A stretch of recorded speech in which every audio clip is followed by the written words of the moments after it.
Good afternoon, everybody. How's everybody doing? For your information, please mute yourself so that we can review the background of this webinar. To mute yourself, is there the mute button on the lower left? Yep, unmute button. So please mute yourself, everybody.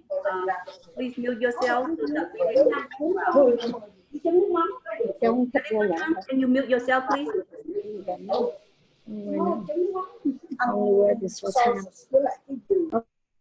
So now that we all mute, let me introduce myself. My name is Kathy Trin, and I'm one of the presenter of this webinar.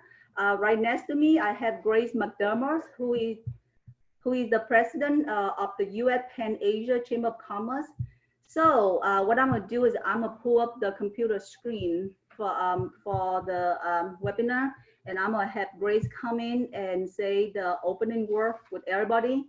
And by the way, I will be present 20 minutes on the topic of the Tarrant County Small Business Assistance Grant. And if you have any question, please put it in the chat box so that I can address that when I'm finished my presentation, okay? So Grace, the floor is all yours. Go ahead. Okay. Right here. Good afternoon. Good afternoon, everybody. I guess you can see me. Okay. Hi again, everybody. Thank you very much, Kathy. My name is Grace McDermott. I'm the president of the U.S. Pan Asian American Chamber of Commerce. And thank you for taking the time to join us today as we present this very important presentation to help Asian American business owners to navigate the government assistance program and the recovery and rebooting of small businesses. I'm excited to have Kathy and also Miss Winjie Tang Miao from Texas Health Resources to speak on this very important topic. So now, please allow me to, we have a lot of Vietnamese speaking audiences, so I would like to take just a moment to say a few hello in Vietnamese, okay? So, cảm ơn Kathy đã dành thời gian để tham gia ra với chúng tôi hôm nay. Xin chào tất cả mọi người. Tôi hy vọng tất cả các bạn khỏe mạnh. Tôi tên là Grace McDermott. Tôi là chủ tịch của phòng chương trình mọi người Mỹ cấp Á US PAC Southwest. Tôi muốn gửi lời cảm ơn đặc biệt đến cô Kathy vì đã giúp chúng tôi mang bài thuyết trình quan trọng này để giúp các chủ doanh nghiệp Việt Nam của chúng ta theo kịp các chương trình hôm nay. So thank you, and I'm going to go ahead and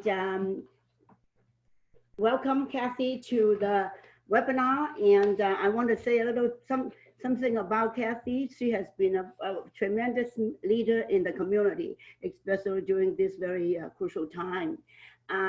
Kathy is the Assistant Director of Tech Fort Worth, and her responsibilities include coaching and direct service delivery with clients, recruiting mentors, entrepreneurs, and investors. She earned a Bachelor of Arts, English, Linguistics, and Literature from Vietnam National University in 2001, and an Executive Master of Business Administration from the University of Texas in Arlington in 2008. Kathy is very passionate in helping her community, providing much needed training during the survival of COVID-19 pandemic. Her dedication is very much admired and appreciated by the community. Please help me welcome Kathy again. All right, thank you, Grace. All right, everybody, so bear with me for a couple of minutes while I pull up the PowerPoint presentation. And in the meanwhile, if you want to introduce yourself, please put your name in the chat box. If you have a question, also put in the chat box, okay? And do me a favor, if you're not mute, please mute your microphone to reduce the background noise of this webinar. We want to deliver the best experience for everybody. So can you tell me that you can see the PowerPoint presentation on my screen? yes, put in yes on the chat box so I know that I'm, doing the right thing. All right, so let's move forward with the very first topic today of the presentation, which is the important Tarrant County Small Business Assistance Grant by the Tarrant County. I will spend about 20 minutes on that presentation, and then I will switch it over to our second speaker, and her name is Winjie Miao. And she will talk about how to safely and responsibly reopening your business. So with that in mind, let's move forward. So here is the agenda for today. We already covered the opening session by Grace McDermott, the president of U.S. Pan Asian American Chamber of Commerce in the Southwest region. Thank you so much, Grace. Grace and I have known each other for years, and we've been good friends and good partner in the community. And we hope the information that we bring today will be helpful to you all. So we will dedicate about 10 minutes at the end from 2:45 to 2:55 for question and answer. So you have a question, worry not, that put it in the chat box and we will address it to you as we go. And then we will close exactly at 3 o'clock because I have another meeting to go to, okay? All right, so let's talk a little bit about who I am. Earlier, Grace already introduced that I am the Assistant Director of Tech Forward. A lot of you also know that I'm a professor at Tarrant County College, teaching business and entrepreneurship for 11 years now. If you would like to know about Tech Forward, here's a website, techforward.org, and also here's my email address. If you would like to connect with me, I'm also on LinkedIn, and that is my profile picture on LinkedIn. So if you ever wonder like who is Tech Forward and what does it do for the community, especially for entrepreneurs, here's a quick slide about who we are. So at Tech Forward, we are entrepreneurs, helping entrepreneurs commercialize innovative technology. So we are in the business of innovation, and we are in the business of developing human, especially entrepreneur. So how do we do that? How do we help entrepreneurs? Here is another slide of one of our case success story. So you can see my mouse moving. So Encore Vision is one of the company that went through the Tech Forward programs. He started as an executive at Alcon, one of the famous eye care product company right here in Fort Worth. So he was tired of the executive life, and he actually have an invention about a new eye care product. So he left Alcon and become an entrepreneur, starting his business. And he went through a varied program at Tech Forward. He started with a program called Think Lab, and we will have that program start in the fall to start his business and commercialize his idea. And he went to the next program, it's called Smart Star, to help him incubate and grow his business. He also got funding from the only angel investor network in Tarrant County. It's called Counter Angel. And at the end, he will be able to grow his business, and he will be able to exit with a valuation of $465 million. It will all over the news. You can check it out. You can Google it. So we play a very important role to help grow that company and lead to his successful valuation and exit in 2016. So if you have a new business idea, you have an invention, you have a patent, but you don't know how to grow the business, how to make money with it, feel free to contact us and we will walk you through different programs and see what is a good fit for you. All right, so with that is at the end of my infomercial about where I come from and who I work for. Let's move forward to what you come here today, which is the Tarrant County Small Business Assistance Grant. So this is a very big grant program, y'all. It is $30 million. So you probably wonder, Kathy, is there a catch? I mean, where the money come from? Well, I'm here to tell you that there is no catch. This money is from the CARE Act from the United States government. It was given to Tarrant County so that they can turn around and distribute it to small business that negatively impact by the COVID-19. So I know that we have a lot of minority in this webinar. After on this webinar was organized by the U.S. Pan Asian Chamber of Commerce. So I know a lot of you guys. I know a lot of you guys are either like Asian like me, I'm Vietnamese American. We know we have a lot of Indian in this webinar and whatnot. So $6 million of this funding will be allocated for the business with 51% of ownership who are minority, women, or veteran. So to give you an example, let's say that me and my husband start a business, and let's say that I own 51% of that business, you know, and I'm a minority, I'm Asian American, I'm also a woman, then it will qualify for this pot of money. Also, remember that you can only qualify up to $10,000 of grant.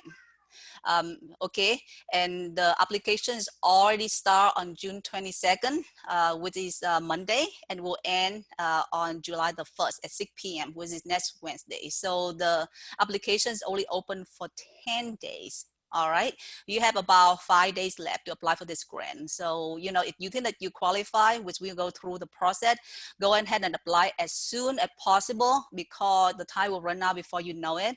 And the website to apply for it, I put it right here. It is at smallbusiness.tarrantcounty.com. And earlier, Grace asked me if I'm going to speak in Vietnamese. No, Grace, I would not be speaking Vietnamese because a lot of people who join us is American, you know, so I'm speaking in the English language, you know. So here is the program overview of how do you qualify for the program. And I think that most of you guys probably qualify for that program. And if you have any question for me, make sure to put it in the chat box. I will not be able to answer right now, but I will answer it later on when I finish my presentation. So the first criteria, you must be a small business, and the definition, you must have less than 25 or less full-time equivalent employees. The second criteria is you must locate within Tarrant County, but you have to be outside the city of Fort Worth. I know that is extremely complicated and confusing. How does that come? So what happened is the city of Fort Worth already had their own grant money, and they already had their own grant program. Okay, so this grant is for the Tarrant County small business that locate outside of city of Fort Worth. The third criteria, you must is a for-profit business. So if you are attending this webinar and you are nonprofit, I apologize, you will not qualify for this grant, but there's also grant program for nonprofit. Okay. If you have multiple businesses, I know like I know one of my clients, he had like 43 businesses. You are only qualified for one business application per owner. And the next criteria, your business must close or partially close because of the COVID-19, which means your business must be affected by the pandemic. And your business must show a reduction in the net profit or increased loss from the COVID-19. Okay, so let's move to the next slide. So here is the next slide. So what kind of, you know, a for-profit business qualify? Well, anything that for-profit, pretty much that you can tell from the slide. You can be a sole proprietorship, you can be an organization, an association, a corporation, partnership, you can be a joint venture, a limited partnership, an LLP, an LLC. But do remember that your business must be active or open before January the 1st, 2020. Okay, so you are a brand new business and you did open in March, you will not be qualified. You must not have any delinquent in your property tax. So that's very important to remember. So here is the next slide for the eligible expenses that will be qualified for the grant funding consideration. So the first expenses that will be considered is the payroll cost for the employees or the owner compensation within that time frame that your business had to close down for the COVID-19, March the 1st until May 31st, which is 3 months, March, April, and May. You can also use this money for rent or, you know, for lease or mortgage payment for your business building.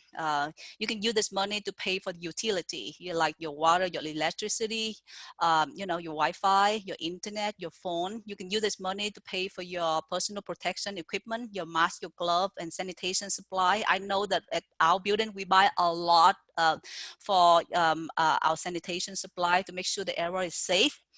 And you can also use this money for the interest on your business debt obligation. So if you have a business loan, you can use this money to pay for the interest for that kind of loan. Okay. So let's talk about the application process. And you can see that the website for the application is right there. And again, you do not have to write out anything. I promise I will email this to you when we end the webinar. Okay. So the application is already available. All you need to do is go to that website at smallbusiness.tarrantcounty.com to apply. So here's one thing to remember. The Tarrant County do not accept paper application. Let me repeat one more time. You cannot mail it in, okay? It's for your own safety and also the employee safety. You must scan it or you must put it in electronic file and you must upload it and submit all the required documentation for your application to be considered that complete. If you miss any kind of required documentation, they require your application will not be eligible for funding. So I hope I make myself very clear. You must upload everything that they ask you, okay? So after the deadline is over, you will receive an email in early July, probably first or second week of July to tell you if your grant will approve or not. And then it is approved, how much you qualify for. And you probably wonder, okay, so I'm approved, when do I get the money? You will get the money if you get approved. So they said very clearly that they will issue a check, okay? So let me repeat again, your money will come to your house, I'm sorry, at US mail address, that listed on your W-9 form as a check. So it will come in about mid-July. So it's not very far away, okay? So here is how that they decide they can fund your grant request or not. The first question I got asked all the time is, how much money I'm gonna get? Like you said, it's up to $10,000, right? So is my business gonna get 1,000, 2,000, 5,000, or $10,000? Well, unfortunately, I do not have an answer for that because the Tarrant County had already stated the funding of eligibility and the amount. It will be determined based on the financial information that you provided in your application, and also with the other required documentation. And also, we still don't know how many people are going to apply for this grant, and we don't know how many people are going to qualify for this grant. So the $30 million sounds like a lot of money. And let's say that it's only 100 people apply for this grant, then I'm sure that they all will get $10,000. But what if there'll be 100,000 people apply for the grant? So the pool of money will be reduced significantly, depending on how many people apply and how many qualified applications that they turn in. Also, the amount of money depends on how much loss you incur during the pandemic. I mean, you may induce a lot of loss, or you may induce very little loss. So that also depends on how much loss. Okay, so I hope that will answer your question, like like how much the grant am I qualified for.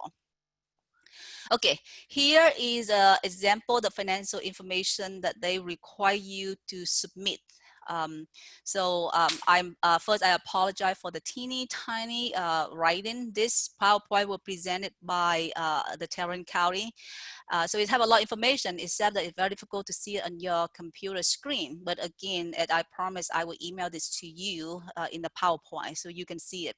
So they want you to submit it in a Excel spreadsheet like this. They want you to start with, list your business revenue, and then you keep going with your expenses, either your payroll, your rent, your utility, and all the expense. And then they want you to come with your net profit or loss. And they want you to start in January 2020 and go all the way to May. So the reason for that is to show that you really incur a loss somewhere in March, April, and May, okay?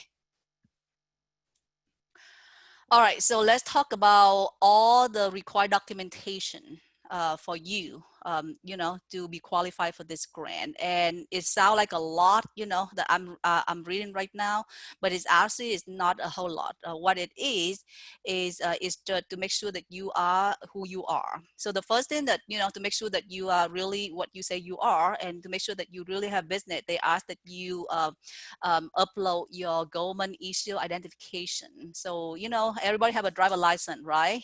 So that scan it and upload it, or your passport, or your government issue ID, like your ID card. The next thing that they want you to upload is your form, W-9 form. So we all have that. Also, they want you to provide the documentation of your expenses. So it will be your payroll for your employee, also the owner compensation. And I'm sure that, you know, you probably use a CPA survey or payroll survey for that. So I'm sure you have the documentation for that or a return check for that. The next will be the expenses documentation. So what does that mean? That means that, you know, if you pay for a lot of expenses during the month of January to May, then do you have documentation for that? So for example, you can, you know, upload your bank statement or your credit card statement to show that you really pay those kind of expenses. So they just want some kind of evidence, you know, to show that. All right, and Grace that gave me the time that I have about 4 minutes left.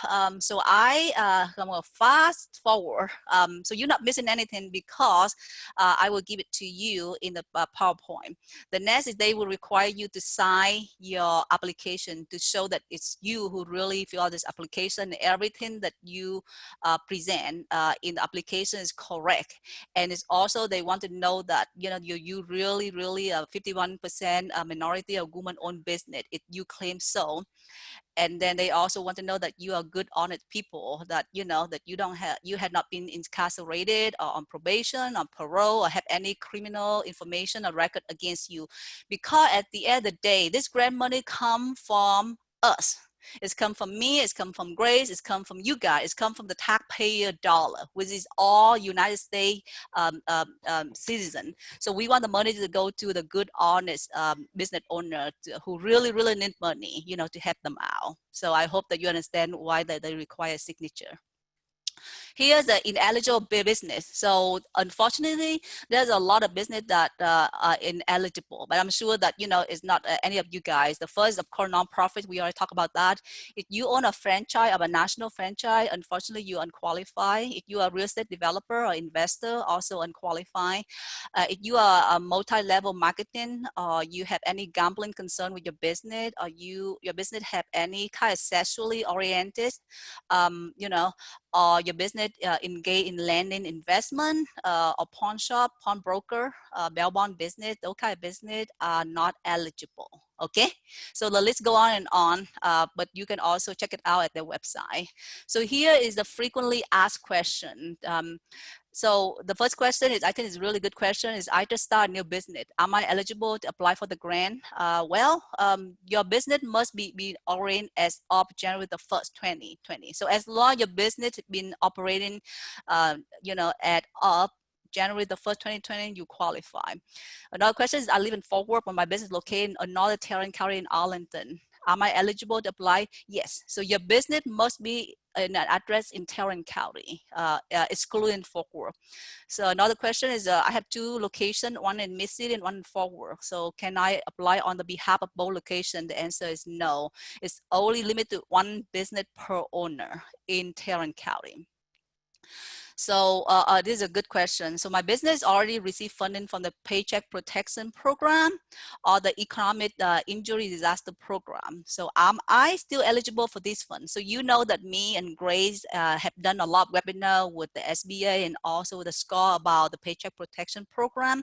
So question is yes. So as long as you don't double dipping on the amount of fund that you receive, then you qualify to get this fund. For example, you can use the Paycheck Protection Program to pay for your payroll, and then you can use this grant to pay for your rent, and then you're eligible for both funding sources. Okay, so I hope I answered that question. The next question is, my business is nonprofit. Am I eligible for the grant fund? I think we already answered that one. It's only for profit business only. Also, this is a good one. This is the third question. The requirements show only business with 20 or fewer full-time equivalent employees are eligible to apply for the grant. So my business have 12 full-time employees and 23 part-time employees. So how do I know that I have the total full-time equivalent employee number? So that's a very good question. So their definition is that part-time employee are those who work less than 30 hours per week. Let me repeat again. Part-time are people who work less than 30 hours a week. So what you want to do, you want to take the total average hour work per week by the part-time employee and you divide it by 30 hours, and then you will come up with the number of, you know, a full-time employee and add that together to see is less than 25 employee or not. So how about if my employee are technically independent contractor? Are they still count? No, this is only for employee who do receive W4, okay? So I'm gonna fast forward to the end because I know that my time is running out. So if you have questions, I am happy to answer as much as I can during this webinar. But what happened after the webinar end? Again, like I said, I am employee of Tech Forward. I do not work for the Tarrant County. So if you need help, what you had to do, you had to call the Tarrant County directly at the phone number 817-884-1267, or you can contact the Tarrant Small Business Development Center, the SBDC. The phone number is right there. They will be able to help you. Please do not come to me because, as I said, I'm just having Grace to present this information to you all. Also, Grace said that you guys can call her chamber. So with that, I'm gonna stop sharing and I'm gonna see if Winjie had come in. Oh, here's he. Hello there, Winjie. Can you see me? Yes, good afternoon. All right, what I am going to do, Winjie, is let me see if I can, you know, oh, go ahead, you can start sharing. So everybody, you know, welcome to see Winjie. Winjie, I'm going to, Grace want to say something to introduce yourself. So I'm gonna let Grace take over the computer screen. Okay, Grace? Yeah, thank you. Thank you. Go ahead, Grace. Hello again, everyone.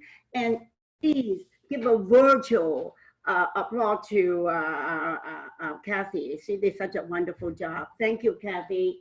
And right now, it is really my pleasure to introduce a very wonderful healthcare professional and a very good friend of the our chamber, Miss Winjie Tang Miao.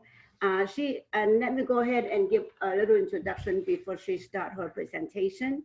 Winjie is the Executive Vice President and Chief Experience Officer for Texas Health Resources Hospital.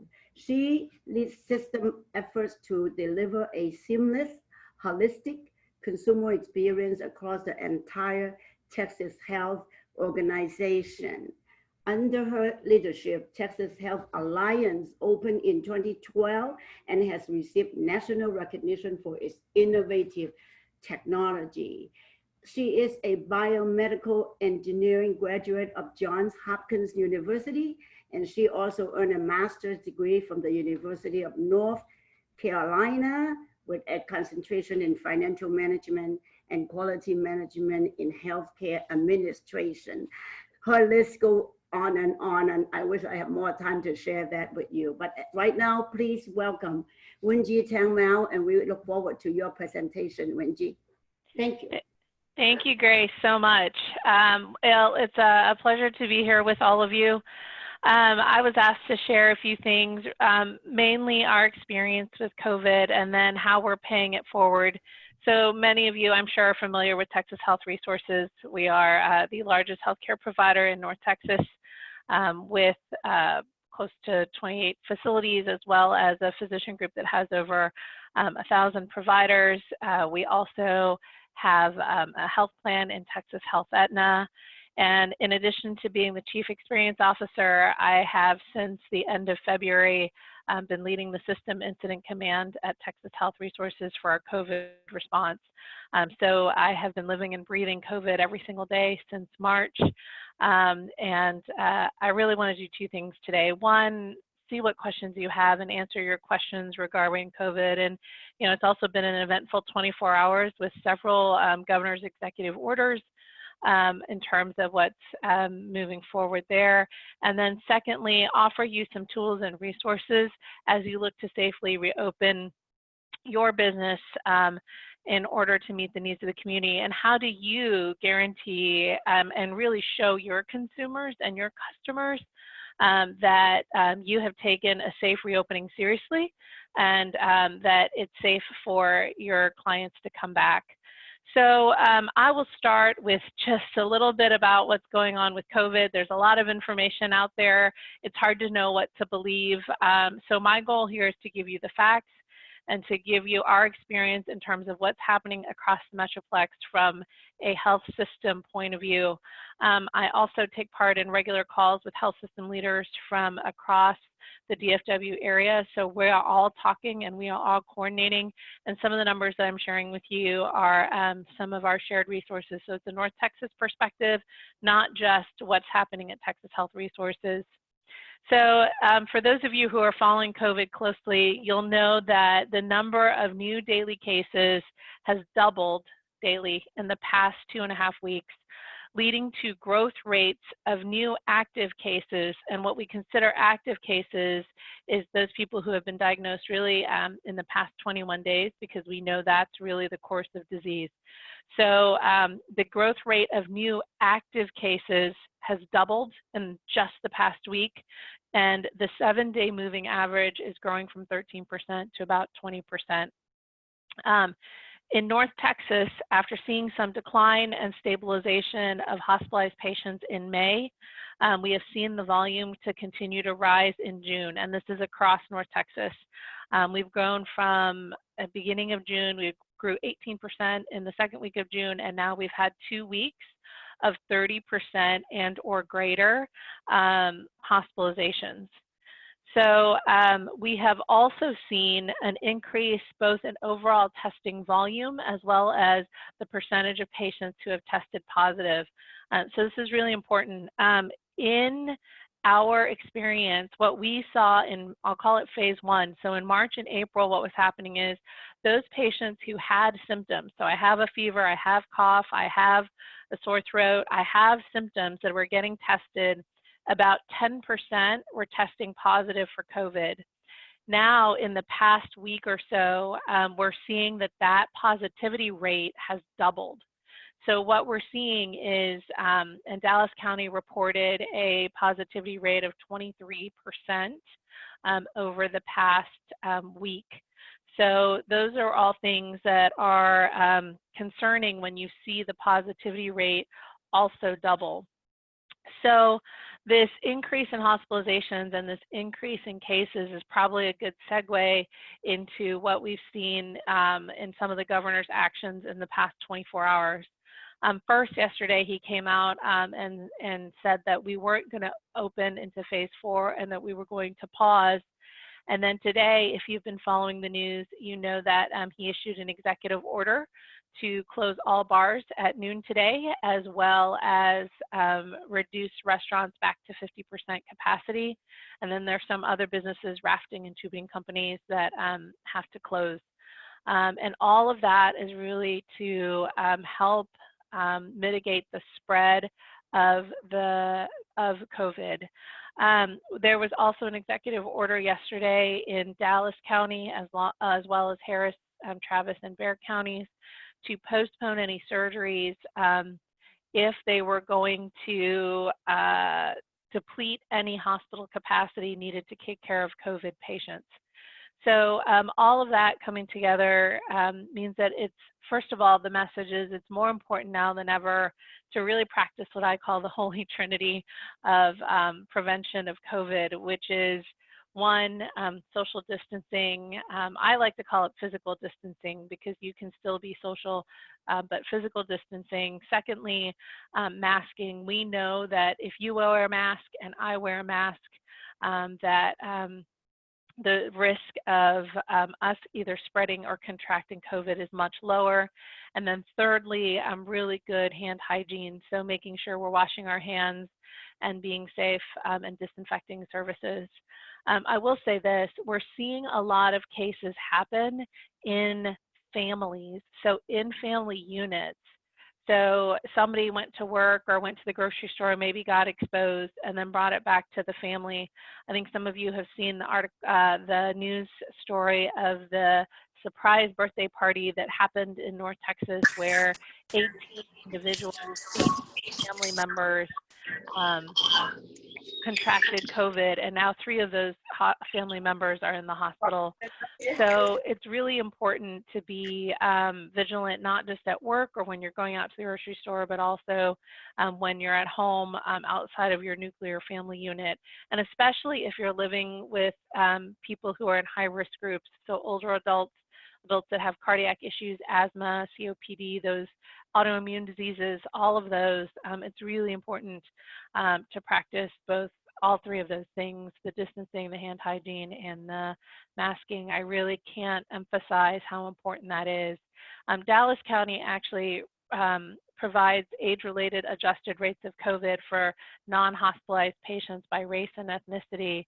And it is significantly higher in Hispanic and Asian and Blacks than in whites. In fact, Hispanics is 667.4 cases per 100,000. In Asians, it's 187.4 per 100,000. Blacks, 136.4 per 100,000, compared to whites at 43.8 per 100,000.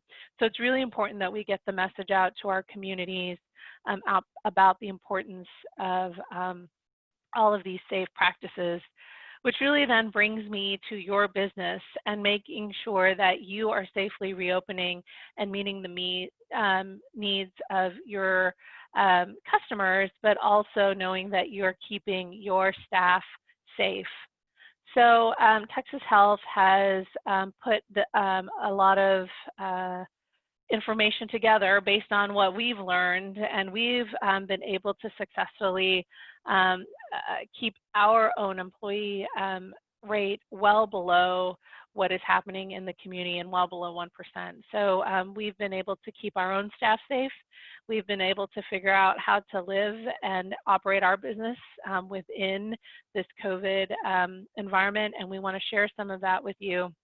So first off, what I would say is we have this return to work program that is free to all businesses to download.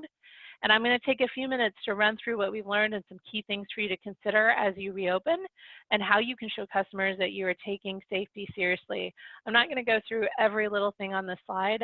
If you go to the website at the end, you can download this entire PDF and have all the information that you need. But the first thing that's really important is to ensure that you have a good disinfection plan, a good cleaning plan, and the steps that you are taking are visible to your customers. So it's great you have a plan, and it's great that you're doing it, but if your customers don't see that you're doing it, then that's really, you're not leveraging all the wonderful work and sharing all the wonderful work you're doing. So we provide you with all of the information you need based on CDC and Open Texas guidelines. We definitely support Governor Abbott's Open Texas guidelines. And we've put it all in one place so that you can easily access the information. This includes things like cleaning protocols and checklists. So we have daily checklists and where to clean and how to clean. We also are including different types of services, because how you disinfect for a non-porous surface is a different cleaning and the time is different compared to, say, soft surfaces. And so giving you specific directions on how to do that. And so cleaning is really important.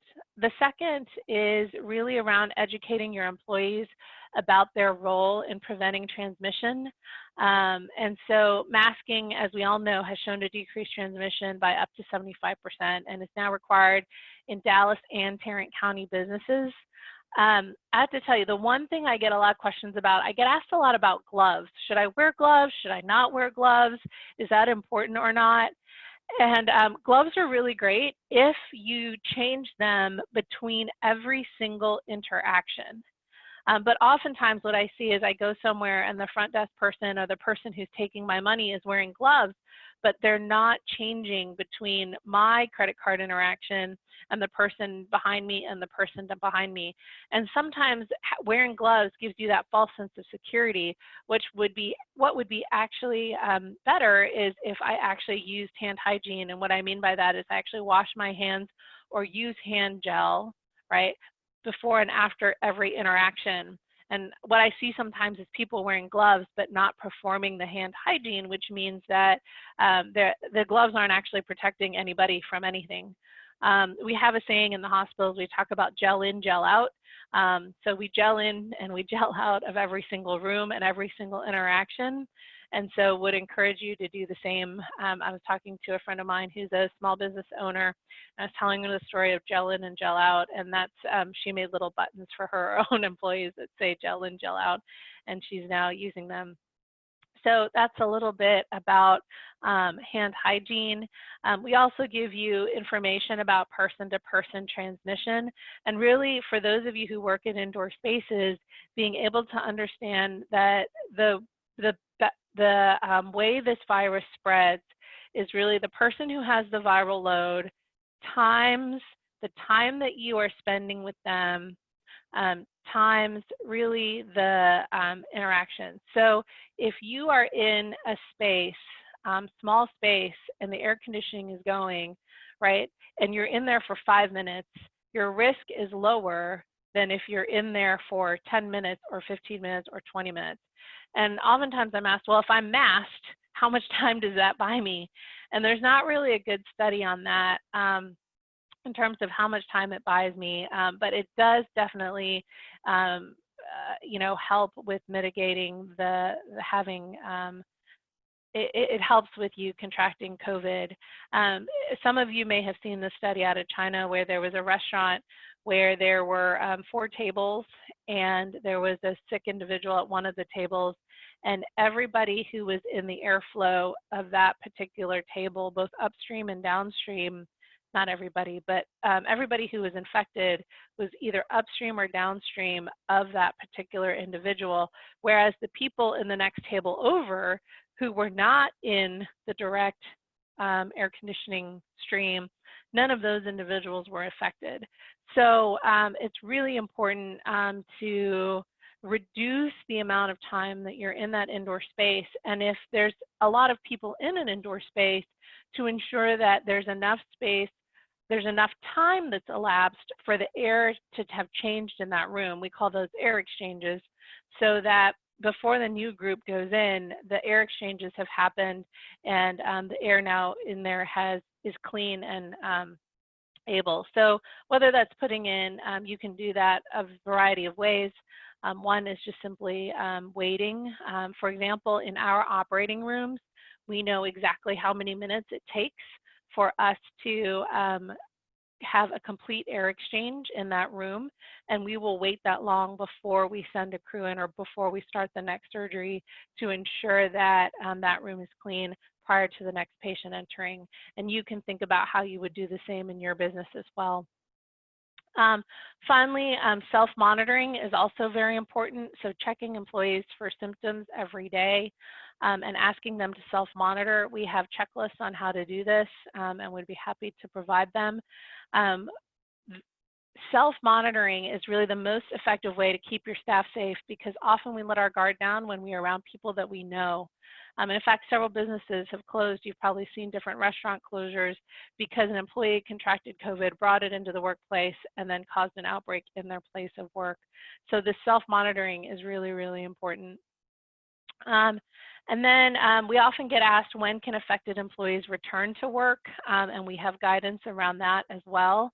In the interest of time, I won't go through these in detail, but again, you can find all this information on our website.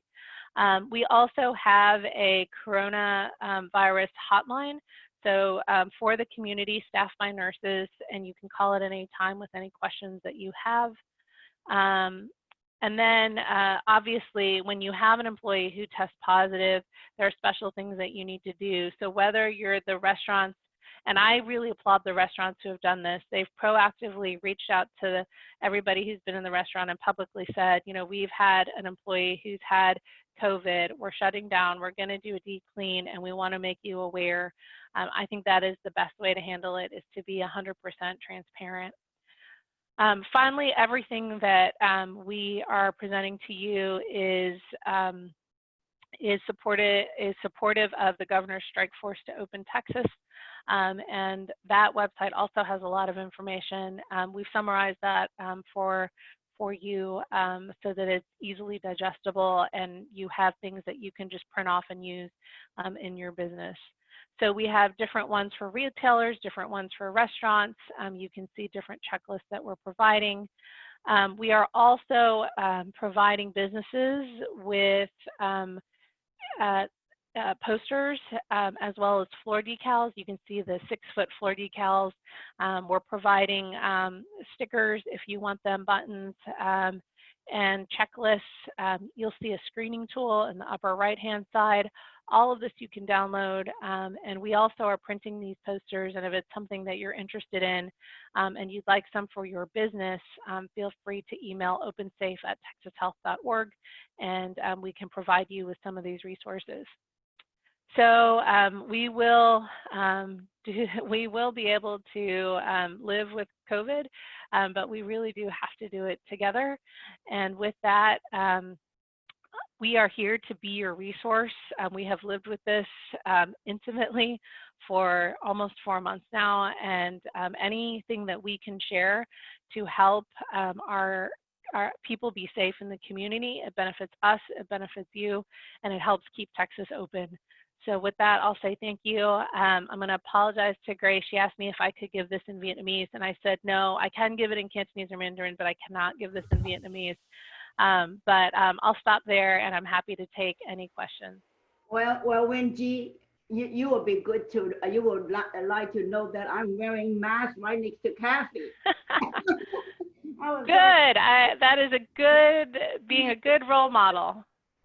But thank you very much. I think that's a very useful information and a great presentation. I wish we had more room, time. But we received some questions. So Kathy, you can relay the question to Winjie then. Wendy, you have actually have one question in the chat box. I have several, and I already answered them in the chat box, but I will announce it to the whole community because I'm sure that some question here may be applicable to you guys also. So Sam Park asked a question that he is a New York Life agent, and she asked, does it apply to small business in Fort Worth? So we already addressed that during the grant presentation, that is available to the business that have location in Tarrant County. It's excluding City of Fort Worth. And the reason for that is because the City of Fort Worth already have their own grant money and their grant program. The next question is from Nikki. Are tax company eligible? Nikki, I believe tax companies are eligible. Okay, I know you have a tax return business, right?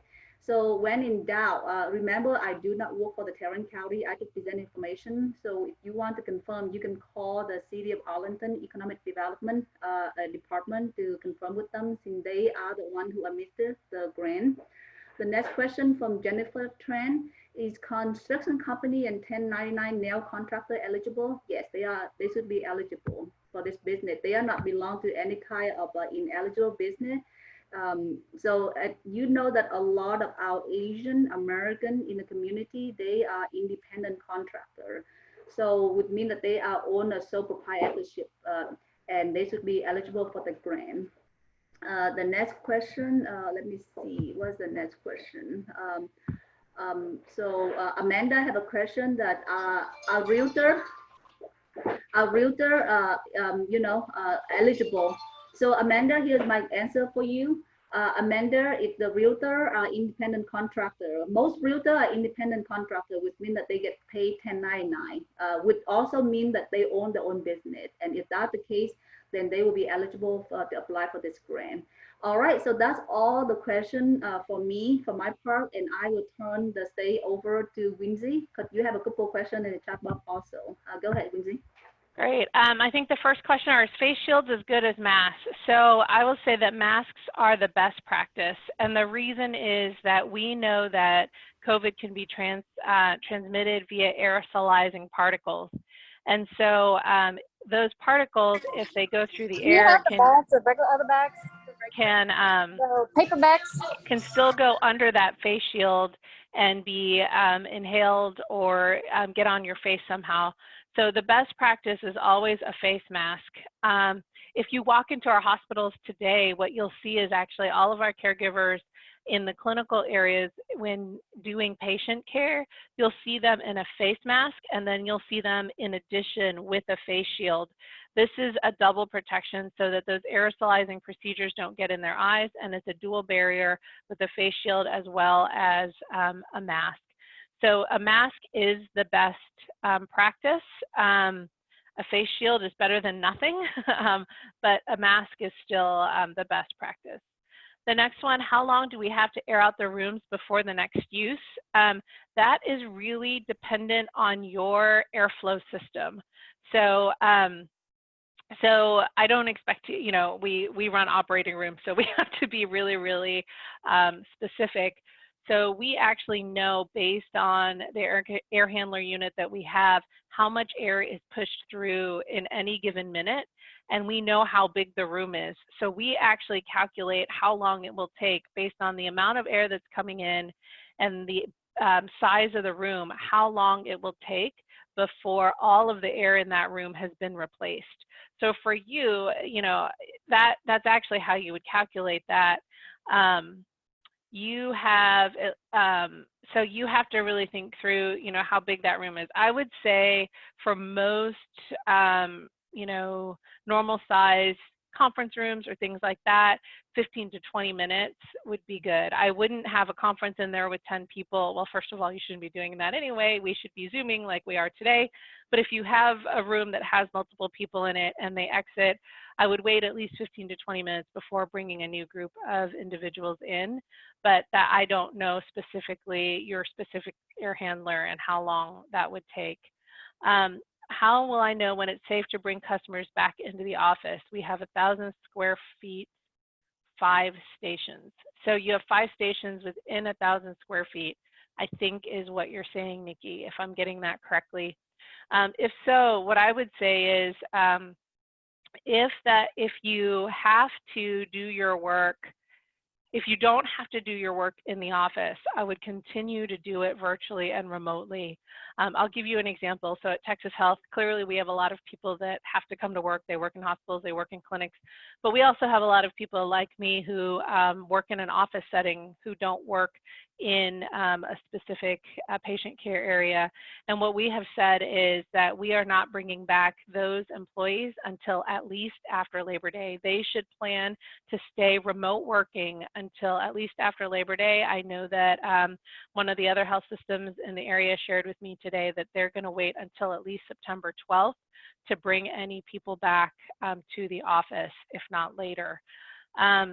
If you have to bring people back in these stations, I would look at ensuring that if you can put up the plexiglass to ensure that their spaces are enclosed. And then I would say that if you have 5 people in 1,000 square feet, they should all be masked while they are working, unless those 5 stations are in private offices.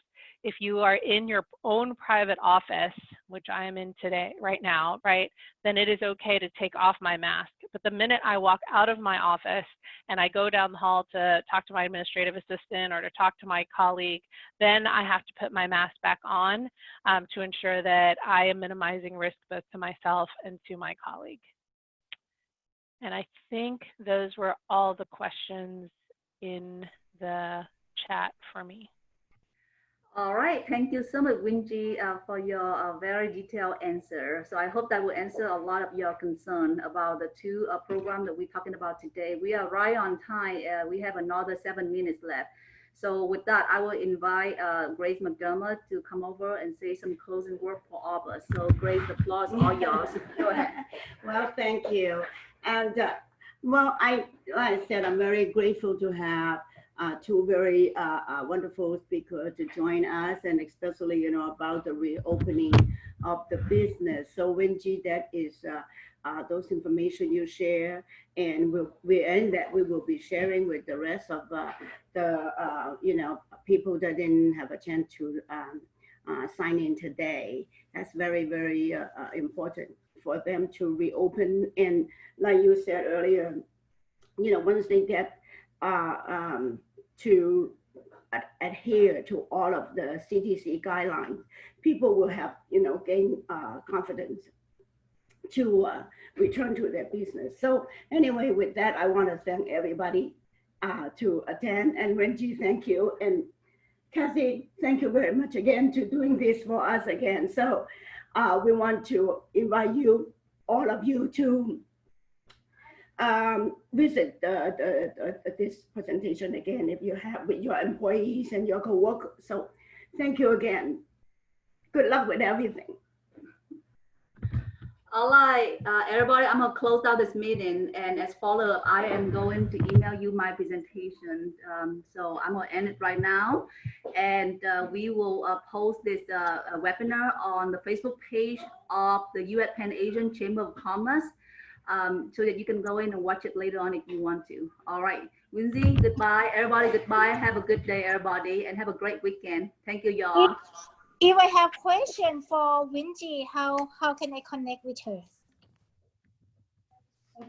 So, well, go ahead and ask right now. See, Wendy, you can email me. That's why we have this. You can email me. My email is Winjie Miao, so that's WINJIEMIAO @ texashealth.org. So it's spelled out TEXASHEALTH.org. And yeah, feel free to email me, and I'm happy to support you in any way. Okay, thank you so much. Well, I was going to say, can I say it? Go ahead. Well, I just want to add that you also can email me, the chamber, for the information and the presentation. And of course, Winjie does not mind that we have her email shared. So that's a great thing that, you know, a lot of people will have questions later on, you know, so thank you. Sure. Thanks, Al. All right, Stay bye, safe. everybody.